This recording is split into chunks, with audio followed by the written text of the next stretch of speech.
1, 2, 3. Tomek, what would you like to hear about first? About Honda or about Ducati? Since I'm more interested in Honda, start with Ducati. Ducati was supposed to be a killer and a street fighter, but at first it wasn't. Imagine I have a neighbor who's really crazy about motorcycles. He's had a driver's license for many years, but he didn't ride for a long time. He started riding again on an MCEK 750, and well, he rides. He really dreamed of riding a Ducati Multistrada. So I took the 950. I used to have one. So I said, go ahead, take it for a spin, whatever. He took it for a ride, rode for a bit, and said no. Because for him, you have to rev that engine too rough. The Multistrada works from 3000 RPM and up, and with his MCEK, it just rides itself, and it has DCT and all that. So I rode the Street Fighter. He saw the Street Fighter and was like, oh wow. I said, well, go ahead and take it for a ride. He says, no way, come on, I'd kill myself on that thing. So how much power does it have? Honestly, to this day, I don't even know how much horsepower it has because I really don't care. It's got, 207 horsepower, I think? Something like that. It's got a lot of horsepower. And he was like, no way, just forget it. That thing is a real beast. I said, calm down, hear your brain mode. It'll deliver power smoothly. Look, here's traction control. Here's ABS. Look, I'll set everything up for you on high. Wheelie control on high. Nothing's going to happen. Nothing will go there. That's overkill for motorcyclists. Exactly. He rode it for a while and then said, this is an amazing machine. How enjoyable it is to ride, how it didn't. He was afraid of it at first, but then it turned out it didn't scare him at all. He just simply rode it smooth, gentle, and I have to admit that was exactly my first impression too, because I thought, damn, the Street Fighter, it's the same as with the Super Duke R. I hate having the Super Duke R for tests, because I think, why risk my life when I like it? I like my driver's license, I respect people on the street, I don't want to scare children, women, men, tram drivers, and so on. You don't always have to terrorize the rest of the city. Exactly, and with the Super Duke R, it's hard not to do that because you just give it some gas and that's it. And I thought it would be the same with the Street Fighter. A completely useless motorcycle. Because why would you need over 200 horsepower and downforce wings that at 300 kilometers per hour or even at 250 give you over 30 kilograms of downforce? Why would you need that for commuting to work? So what happened? I rode this motorcycle for the first time with the Dragon and all. And suddenly it turned out to be a teddy bear. I talked about this with Alessandro Vagliavai for so long. Alessandro Vaglia is Ducati's test rider, and I asked him, hey, what's the deal? Why have you been working on this Street Fighter for so long? You just take the V4, remove the fairings, put on a wide handlebar, and there you go. Same suspension, same engine, same swing arm. So everything is the same. You just had to add a headlight, screw on those silly wings, and it's done. He says, no, that they tested for a long time. That's going to be something completely different, blah, blah, blah, blah, blah. And here it is. It really is a completely different motorcycle. It's so meaty, so pleasant, so smooth in that low and mid rev range you use around the city that at first when I was riding it, I thought, wow, this is really nice, very enjoyable. The suspension is just so soft. This semi-active suspension is really soft. Everything about it is soft. Even the brakes are soft. Everything is, just really pleasant. And I rode it around the city. I gave it a bit of throttle once or twice. But just a little, because if you give it a bit, you're already over the speed limit. And I thought to myself, it's not really that aggressive. Of course, you can ride it fast. Sure, it's a Street Fighter and all, but it's not like it's urging you to go wild. And today, it just took giving it gas once on the track and immediately it was enough, because I never went over 10,000 RPM in the city. Since there's no point. And on the track, I went over and just, when I came out of the big curve on a wheelie for the first time, which this is the second motorcycle where that's happened to me. Coming out of the big curve, and some people don't realize that the longest corner after the main straight in Poznan, where honestly when you exit, I'd have to check the gauges, but you have, I don't know, around 150, 160 kilometers per H on the exit. And the previous motorcycle that would lift the front wheel there, for me, was the Panigale. And that was the second motorcycle that lifted the front wheel on me. So I had to focus on giving it just enough throttle so it wouldn't wheel. Because obviously that destabilizes things and isn't very smart when riding. or just set the wheelie control to a high level. But honestly, it's just absurd in 1000 RPM, and it just goes wild like an animal with just a flick of the switch. It's insane. It even sounds funny because you can hear that something must be happening in the airbox, or maybe the mixture is just changing, or some exhaust flaps are opening. Something is going on there, so that the whole time you're riding, you can feel it. For example, I was riding it leaned over for a long time, and I could hear, as I accelerated myself, I could hear something happening, something modulating, and then when you suddenly cross that threshold, it's like, whoa! Incredible. A naked bike that on the starting straight left the S1000RR in the dust. With the R1, I just rode past it, and everyone was saying, okay, because I was riding Group B, so someone there wasn't getting onto the straight very well. But I even paid special attention. I was thinking about riding with a guy on the S1000RR, and I deliberately exited the corner about the same way he did. I was giving it gas at that spot, then pulling out, and we were riding neck and neck just perfectly, even with a naked bike, where the air resistance is just there. And in the city, it shows its agility and it's really suited for that kind of riding. Yes. But on the track, it shows that bite, that sharpness, it just has quite a lot. And interestingly, this motorcycle is the complete opposite of the KTM Super Duke, because the KTM Super Duke shows its bite right from the start. It's like, damn, Mr. Gale, it's there. At the very end, when you really give it gas, then it just goes, you want it, you got it. And the Super Duke, it just goes for you right away, like, bam, let's go, right? But then again, when you ride the Super Duke, you end up using only the mid-range revs, because it has like 140 Newton meters of torque, just an insane amount. So you don't have to rev it at all.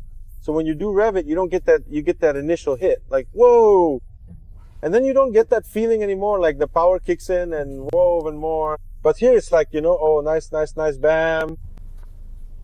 Let's go, right? Well, good morning, ma'am. good morning. You sure spend a lot of money on this highway. Self-reflection. Say you. Self-reflection behind the wheel. So it's amazing. It was always obvious that this would have a different character than the Super Duke. But that's cool, because thanks to that, these motorcycles won't be well. Theoretically, they'll compete directly, but they just have a different character. Therefore, for someone else, because interestingly, the Super Duke is a much more stable and rigid motorcycle when it comes to handling. So what I just said, that the Ducati is gentle and all that, it's actually funny, because yes, it is gentle at the bottom and in the middle. Then it has that punch. You can reduce that punch by dialing down the electronics. But I think though I need to check that for an amateur, it would still be easier to ride the KTM. And that's because the torque is always there for you. You don't have to rev it at all. You can be in the wrong gear and it will still pull through. The electronics are also very good, and Ducati has its own thing, with the suspension and the frame. So when I'm pushing to the limit in a lean, you can just go full throttle, but the bike will always feel alive underneath you. And the KTM is supposed to be stiff and stable. So the Ducati will definitely change direction faster, but the KTM will be more stable. I'm talking about this a lot because people keep asking about the KTM and all that, but I'll take both the KTM and the Ducati. And you know what I'll do? I'll put on slicks. Well, just like today with the 5-blade, which I'll talk about in another video, I put on slicks and it rode so much better. So that's the Ducati. Well, that's really cool, because those Diablo Rosso tires on the old ranch, they're basically slicks. And they grip really well for street tires. But when I was doing those 44 laps, there was definitely still some time to shave off somewhere, but the front end started to howl a few times, so maybe not. What's funny, and I have to mention this, is that the riding position is hilarious, because on the Streetfighter it's super comfortable. The previous Streetfighter, the 2-cylinder one, the 1098.